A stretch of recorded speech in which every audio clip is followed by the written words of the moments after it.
Hey everyone, and welcome back to the channel. Today, we're taking a trip to the land of far, far away to revisit what many consider to be the greatest animated sequel of all time, the one, the only, Shrek to asterisk. This movie took everything we loved about the first film, the humor, the heart, the fairytale satire, and cranked it up to 11. It gave us iconic new characters, a killer soundtrack, and a story that's just as powerful today as it was when it first came out. So where did we leave our favorite ogre and his bride? At the end of the first Shrek they've broken the curse, gotten married, and are living their happily ever after in the swamp. The honeymoon is a montage of pure bliss, mud baths, romantic dinners of swamp rats, you know, the usual.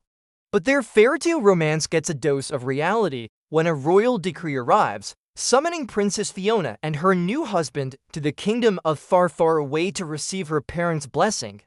Shrek is, to put it mildly, not thrilled. He knows this is a bad idea. An ogre meeting the in-laws who are the king and queen of a picture-perfect kingdom? What could possibly go wrong? But for Fiona's sake, he agrees. And so, along with Donkey, they embark on a journey in their onion carriage, leaving the cozy swamp behind for the glitz and glam of a place that looks suspiciously like Beverly Hills. The arrival in Far, Far Away is a spectacle. Crowds are cheering, trumpets are blaring, and everyone is waiting to see Princess Fiona and her handsome Prince Charming. The shock on the faces of King Harold and Queen Lillian when they see their daughter is still an ogre and her husband is. Well, Shrek is absolutely priceless. The welcome dinner that follows is one of the most hilariously awkward and tense scenes in animated history.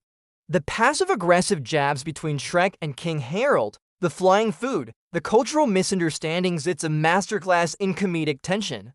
The king is horrified that his daughter didn't marry Prince Charming, the man he had promised her 2 years ago. And this is where we meet our fabulous, formidable villain, the fairy godmother. Forget the sweet old lady from Cinderella. This fairy godmother is a shrewd, powerful businesswoman who runs a potion-making empire and has a magical grip on the kingdom. And guess who her son is? None other than the preening, pompous Prince Charming. She had a deal with King Harold. Fiona marries Charming, and in return, Harold gets his own happily ever after. Shrek has completely ruined her meticulously crafted plans, and she is not happy about it. Fairy godmother wastes no time putting her scheme into motion. She pressures King Harold to get rid of Shrek, reminding him of their deal.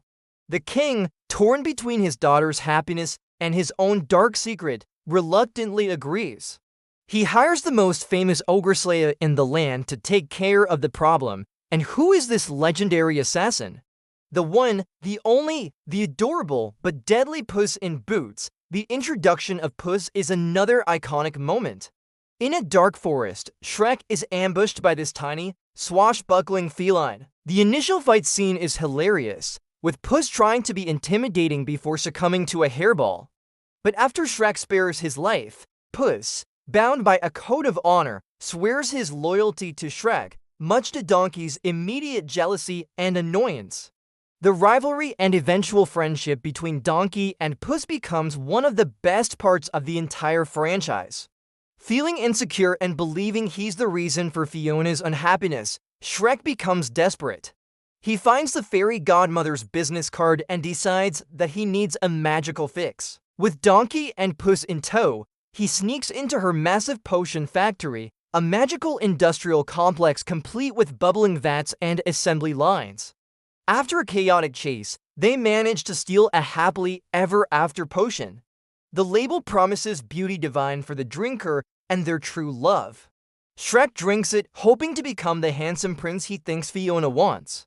At first, nothing happens except for a very musical sneeze from Donkey, who also got a splash of the potion. They take shelter from the rain in a barn, feeling defeated, but overnight, the magic takes hold.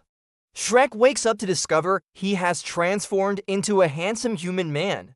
And back at the castle, Fiona has also transformed back into her human form. Even Donkey has changed, becoming a magnificent white stallion. The potion comes with a catch, though. To make the change permanent, Shrek must kiss his true love by midnight. He races to the castle, ready to win Fiona over. But the fairy godmother is always one step ahead. She's intercepted him, and she presents Prince Charming to Fiona, tricking her into believing that he is the transformed Shrek. Shrek is heartbroken and confused. He watches from afar as Charming woos Fiona, who is clearly not buying his act. To make matters worse, Fairy Godmother uses her magic to make Fiona believe this is her true love.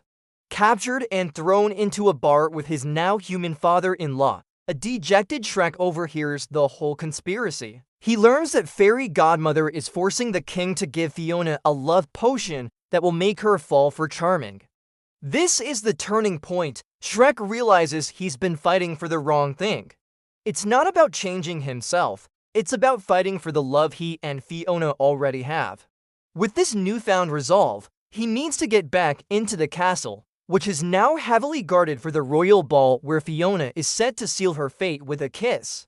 And how do they plan to storm the castle? With a giant gingerbread man, of course. Shrek enlists the help of his fairy tale friends from the first movie Pinocchio, the Three Little Pigs, the Big Bad Wolf, and the gingerbread man, Gingy. They go to the Muffin Man on Drury Lane to bake a giant gingerbread man named Mongo. This scene is a brilliant parody of a giant monster movie, with Mongo marching on far, far away, scattering guards and clearing a path for Shrek. The climax is a spectacular battle at the royal ball.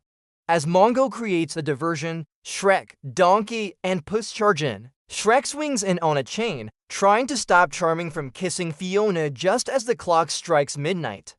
The fairy godmother is ready for him, and an epic magical duel ensues. She's throwing everything she has at him, but King Harold, finally choosing his daughter over his own deal, dives in front of a magical blast meant for Shrek and Fiona. The magic doesn't destroy him.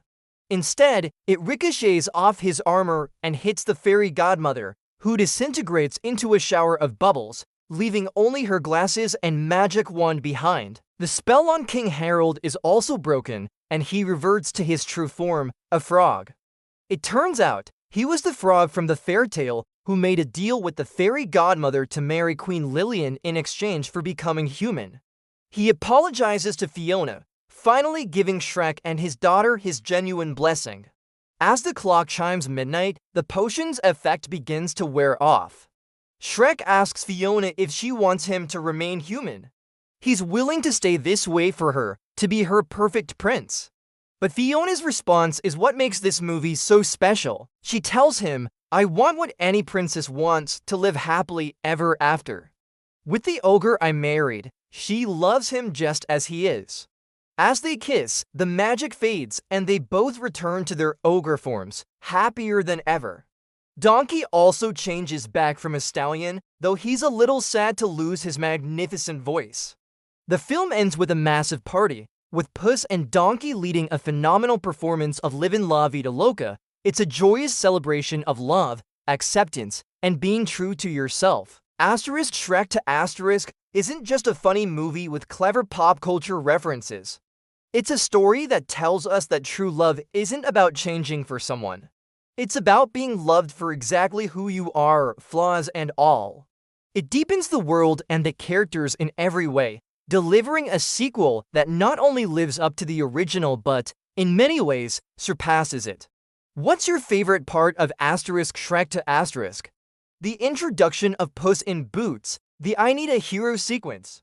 Let me know in the comments below. Thanks for watching, and if you enjoyed this deep dive, don't forget to like, subscribe, and hit that notification bell for more content. See you next time.